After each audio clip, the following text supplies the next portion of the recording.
El presente video se trata acerca de la etnometodología. Los participantes somos Nel Moscategui, Jenny Roa y Yadira Márquez. Vamos a comenzar dando una definición acerca de lo que es etnometodología. La etnometodología no es más que una corriente filosófica y sociológica que pretende describir el mundo social tal y como se está continuamente construyendo, es decir, tal y como es, como está emergiendo, como realidad objetiva, ordenada, intangible y familiar. En términos más sencillos, la etnometodología se trata de una perspectiva sociológica que toma en cuenta los métodos que los seres humanos utilizan en su vida diaria para sentarse, para ir al trabajo, para tomar decisiones, para entablar una conversación con los otros. La etnometodología se introduce en 1954 gracias al precursor Harold Garfinkel, el cual denomina el término etnometodología como aquel término que pretende describir el mundo social tal y como se está continuamente construyendo.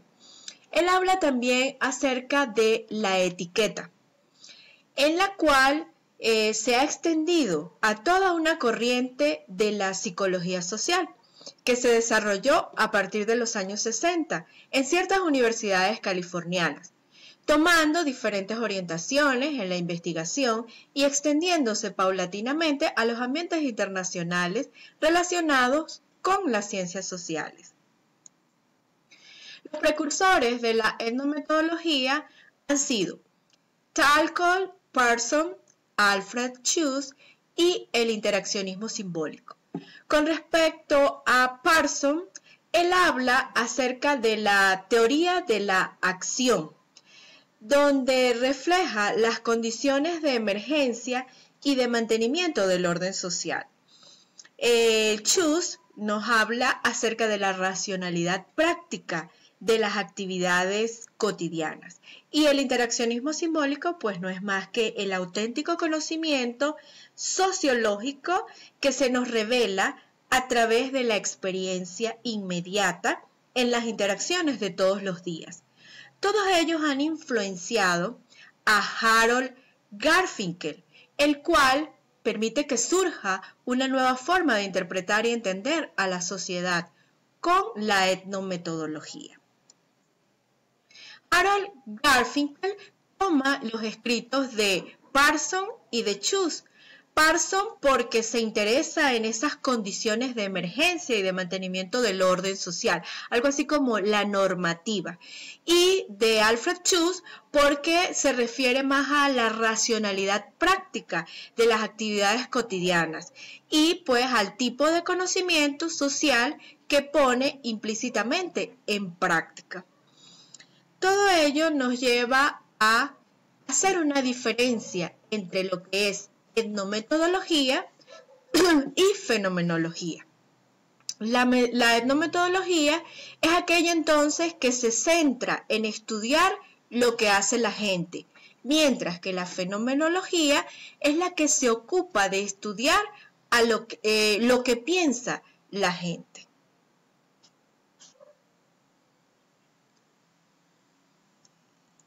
Ahora vamos a conocer la historia o parte de los etnometodólogos.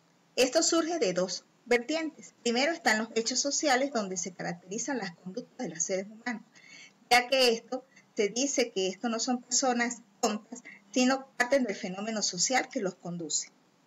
Luego, la metodología tiene varios estilos. Uno de ellos es el estudio sobre las prácticas de trabajo efectuados por Garfinkel y sus estudiantes.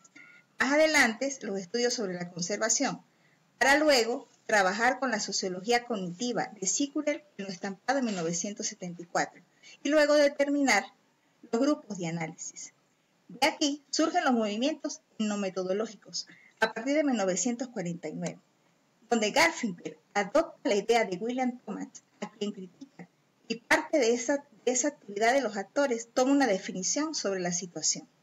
Luego, Garfinkel en 1952 elabora la tesis, donde determina que la esencia no es un concepto científico, sino es algo pragmático, donde el hombre se conduce y se guía por medio de conductas. Más adelante de esta crítica, Garfinkel escribe el libro El Precursor, donde en él determina varias situaciones. Desempeña el papel importante de la etnometodología y luego su compañero Husch organiza los grupos de Berkeley para trabajar en las publicaciones de Garfinkel con varios estudiantes. Más adelante viene la difusión intelectual, donde aquí conocemos que la crisis es de la sociedad. También Garfinkel comprende que Talcott y Parsons y Robert Merton son mentores de esta situación. Más adelante conocemos la fenomenología social para luego caer en el postulado de la sociología, que fue incluido por Garfinkel. En estos movimientos, ¿verdad?, surge el despliegue. A partir de los años 70, Sikulic escribe un libro donde se conduce a la delincuencia juvenil. Más adelante, McCone sobre la definición de situación. De acá conlleva al análisis de la conservación y el estudio de la reconstrucción es totalmente contextual.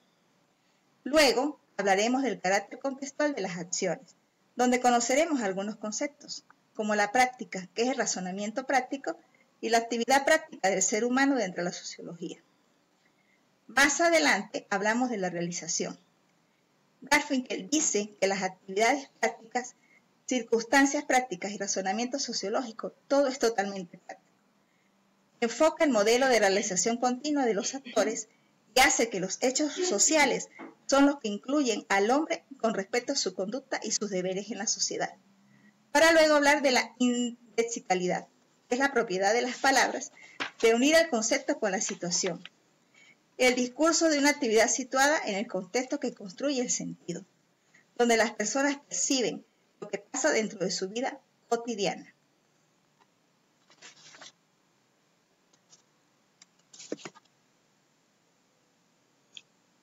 Continuando con el carácter contextual de las acciones, el siguiente punto es la reflexibilidad.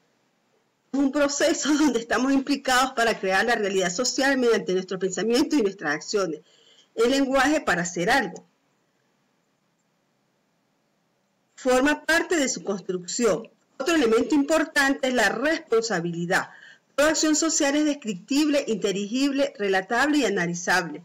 Analiza las actividades cotidianas de los miembros como métodos que hace a las propias actividades racionales referibles a todos los tipos prácticos, es decir, descriptibles en cuanto a la organización de las actividades diarias. Los estudios etnometodológicos analizan las actividades cotidianas de los miembros como métodos que hacen de las propias actividades visiblemente racionales y referibles a todos los fines prácticos, es descriptible en cuanto a organización ordinaria de las actividades de todos los días. En este sentido hay que destacar el aspecto descriptivo y racional que se debe dar dentro de la responsabilidad. Otro aspecto clave es la noción del miembro. Se refiere al lenguaje común que utilizan las personas, es decir, que la gente al hablar un lenguaje natural está comprometida en la producción y presentación de objetivos del saber en sentido común de sus asuntos cotidianos. No hace referencia a la pertinencia social, sino al manejo del lenguaje natural, al lenguaje común. Convertirse en un miembro supone afiliarse a un grupo o institución, lo que requiere el manejo progresivo del lenguaje institucional común. La noción del miembro es clave en el aspecto etnometodológico del mundo social. El uso del lenguaje define el grupo. No utilizamos este término para referirnos a una persona, sino se refiere más bien al lenguaje común. Otros aspectos importantes a destacar en la etnometodología es la sociología profana y sociología profesional. Acá se hace énfasis en los conocimientos prácticos y el conocimiento erudito. La sociología de Garfinkel está instituida sobre el reconocimiento de la capacidad reflexiva e interpretativa propia de todo actor social. En el modo de conocimiento práctico es esa facultad de interpretación que todo individuo erudito o profano posee y pone en práctica en la rutina de sus actividades prácticas cotidianas. Para la etnometodología, el corte epistemológico entre conocimientos prácticos y conocimientos eruditos no existen debido a los diferentes aspectos. Primero, La producción de una visibilidad de lo social pasa por una objetivación que no es monopolio de la actividad científica. En segundo lugar, el modo de conocimiento práctico es esa facultad de interpretación que todo individuo erudito o profano posee y pone en práctica en la rutina de sus actividades cotidianas.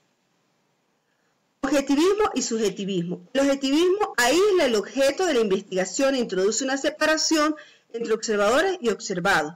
Y el subjetivismo define la opinión contraria. El objeto ya no es una entidad aislada, sino que está siempre interrelacionada con aquel que lo estudia. Por lo tanto, fundamentalmente el subjetivismo y el objetivismo están en desacuerdo sobre la naturaleza de la acción social y el papel que se le atribuye al actor.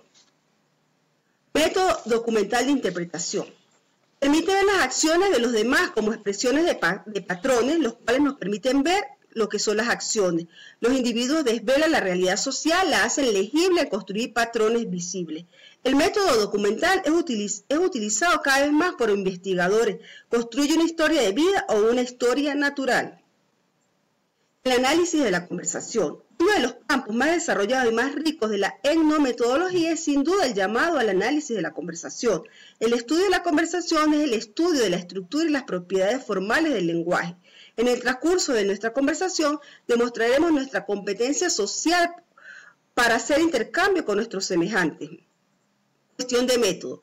Un contrasentido debido a un desglose erróneo obstaculiza demasiado frecuentemente la comprensión del término etnometodología. Se piensa aquí y allá que se define como una metodología de la etnología. Sin embargo, no es así. Se vio que había que desglosar el término de otro modo y recordar con Garfinkel que la etnometodología se define desde su origen como la ciencia logo de los etnométodos, es decir, los procedimientos que constituyen lo que Garfinkel llamaba razonamiento sociológico práctico. La postura de indiferencia metodológica. Garfinkel y Snath definieron lo que había que entender por indiferencia metodológica. Sobre las estructuras formales están destinadas al estudio de fenómenos, tales como sus descripciones por parte de sus miembros, sean quien sea, absteniéndose de todo juicio sobre su pertinencia, valor, importancia, necesidad, practicidad, éxito o consecuencia. La etnografía constitutiva describe los patrones de interacción de los miembros de un grupo cultural relativo a la sociolingüística. Y por último, el rastreo. Es uno de los rasgos de la observación participativa en observar el mayor número de situaciones posibles durante la investigación por medio del seguimiento y donde el investigador intenta ver lo mismo. Finalmente, podemos llegar a las siguientes conclusiones. La etnometodología es una empresa sociológica diversificada que se interesa en la naturaleza de un orden social cumplido y el compromiso de la gente con ese orden, con su insistencia en la primacía de lo empírico, investigaciones localizadas y acciones sociales, su preocupación por la intersubjetividad y el significado interpersonal, su consideración de que las actividades sociales son metas localmente cumplidas y con sus intereses en la lingüística y la comunicación, la etnometodología tiene afinidades importantes, los intereses generales de la pragmática. La etnometodología es un campo de investigación en continuo desarrollo, está construida sobre fundamentos básicos y ofrece una única y desafiante perspectiva sobre la sociedad humana. Sus metodologías de investigación son eclécticas, algunos pueden decir que causales y arbitrarias, contando con un amplio campo de trabajo etnográfico en apariencia caprichoso, audio y video, grabaciones, experimentaciones, notas de campos, transcripciones, observaciones de primera mano y demás. Y finalmente presentamos las referencias utilizadas para poder plasmar este video. Muchas gracias por la atención prestada.